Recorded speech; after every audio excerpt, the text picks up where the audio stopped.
విద్య అనేది రాష్ట్ర అభివృద్ధికి పునాది. జ్ఞానం, నైపుణ్య విద్య ద్వారానే సాధ్యం. విద్య ఒక వ్యవస్థ కాదు, అది రాష్ట్ర భవిష్యత్తు నిర్మాణం. 16,000కు పైగా ఉపాధ్యాయుల ఖాళీలతో విలపిస్తున్న సరస్వతి నిలయాల దురవస్థ నుండి వివేకం, ఉన్నత విద్య, సౌమ్యుడు, సహనం గల దూరదృష్టి కలిగిన నాయకుడు మాత్రమే కాపాడగలడు. అలాంటి లక్షణాలు గల లోకేష్ మంత్రిగా దొరకటం మన విద్యా వ్యవస్థ చేసుకున్న గొప్ప అదృష్టం. డేటా ఆధారిత నిర్ణయాలు, దీర్ఘకాలిక ప్రణాళికలు, ప్రపంచ అవసరాలకు అనుగుణంగా పోటీ సంస్కరణలు, అలుపెరగని శ్రమ, అమలు చేయగల సామర్థ్యంతో విద్యారంగంలో నిత్యం సంస్కరణలు తెస్తూ చకచక అమలు చేస్తున్నారు.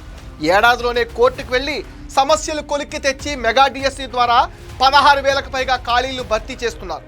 ప్రభుత్వ పరంగా ఒకరికి పైగా కుటుంబంలో పిల్లలున్న వాళ్ళందరికీ తల్లికి వందనం అమలు చేశారు. మధ్యాహ్నం భోజనంలో నాణ్యత పెంచి ఇంటర్మీడియట్ వరకు విస్తరించారు. తల్లిదండ్రులను భాగస్వామ్యం చేస్తూ మెగా పేరెంట్స్ టీచర్స్ మీటింగ్లు, progress card, real time tracking సంస్కరణలు కూడా తెచ్చారు. మరోవైపు నైపుణ్యాభివృద్ధి పెంచడానికి అంతర్జాతీయ సంస్థలతో ఒప్పందాలు చేసుకుని అమలయ్యేలా చేస్తున్నారు. ఇంటింటా చదువు నైపుణ్యాల మ్యాపింగ్ చేసి ఇండస్ట్రీ వర్గాలకు అనుసంధానం చేస్తూ మన మానవ వనరులను ప్రత్యేక సామర్థ్యాలకు తగ్గట్టుగా పెట్టుబడుల కోసం కూడా మరోవైపు శ్రమిస్తున్నారు. పాఠ్య పుస్తకాల అట్ట మీద క్రిమినల్స్ చిత్రాలకు బదులు గురు పూజోత్సవం జరుపుకునే సర్వేపల్లి రాధాకృష్ణ గారు లాంటి మహోన్నతుల చిత్రాలు పెట్టి బెల్ట్ నుంచి సంచి వరకు ఆత్మగౌరవంతో పిల్లలు బడికి వెళ్లేలా మరెన్నో సంస్కరణలు తీసుకొచ్చారు.